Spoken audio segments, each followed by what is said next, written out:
দীর্ঘ ৮ বছরের অন্ধকার কাটিয়ে এবার আলোর মুখ দেখল ধর্মনগরের টিজিটি এর অফিস এবং খুশির হাওয়া শিক্ষক মহলে। মূলত দীর্ঘ ৮ বছর ধরে দম বন্ধ করা প্রতীক্ষার অবসান অবশেষে ঘটেছে।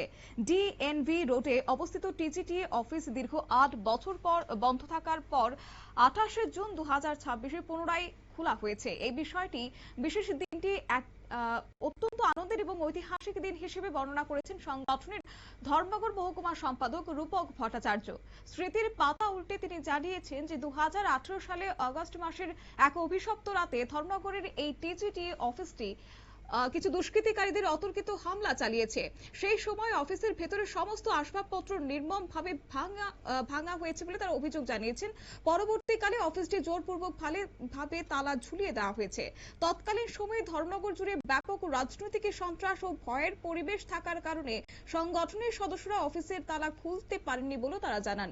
কি বললেন টিজিটি এর সংগঠনের মহকুমা সম্পাদক রূপক ভট্টাচার্য, শুনুন। অত্যন্ত খুশির দিন আমাদের কাছে। ২০১৮ সালের আগস্ট মাসে হঠাৎ করে রাত্রেবেলা বিজেপি আশ্রিত দুষ্কৃতীরা এই অফিসে আসে এবং অফিস ঘরটা ভাঙচুর করে পরবর্তী সময় তালা দিয়ে ওরা চলে যায়। ধর্মনগরে একটা সময় এমন একটা সন্ত্রাসের অবস্থা ছিল যে আমরা এই অফিস ঘরটা খুলতে পারিনি।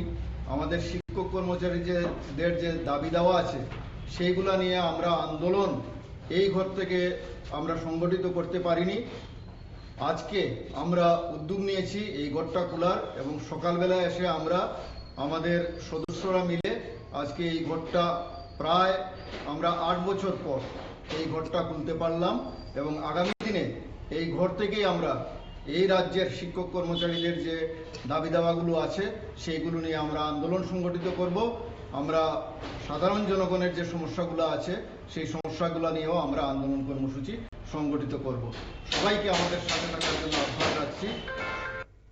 সংগঠনের ঐতিহ্যবাহী পতাকা দিয়ে সাজিয়ে তোলা হয়েছে অফিসের চারপাশ। দীর্ঘ ৮ বছর পর আবারও অফিস প্রাঙ্গণে উঠতে দেখা গেল সংগঠনের পতাকা, যা উপস্থিত সকল শিক্ষক এবং কর্মচারীদের মনে এক আবেগঘন পরিবেশের সৃষ্টি করেছে।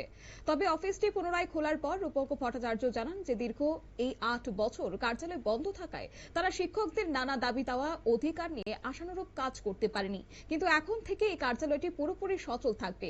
এই অফিস ঘরটিকে কেন্দ্র করে আগামী দিনে শিক্ষক এবং কর্মচারীদের বিভিন্ন ন্যায্য দাবি আদায়ের রূপরেখা তৈরি করা হবে বলে সংগঠনের পক্ষ থেকে এদিন জানানো হয়েছে। নিয়ে নিচ্ছে ছোট্ট একটি বিজ্ঞাপন বিরতির সঙ্গে থাকুন।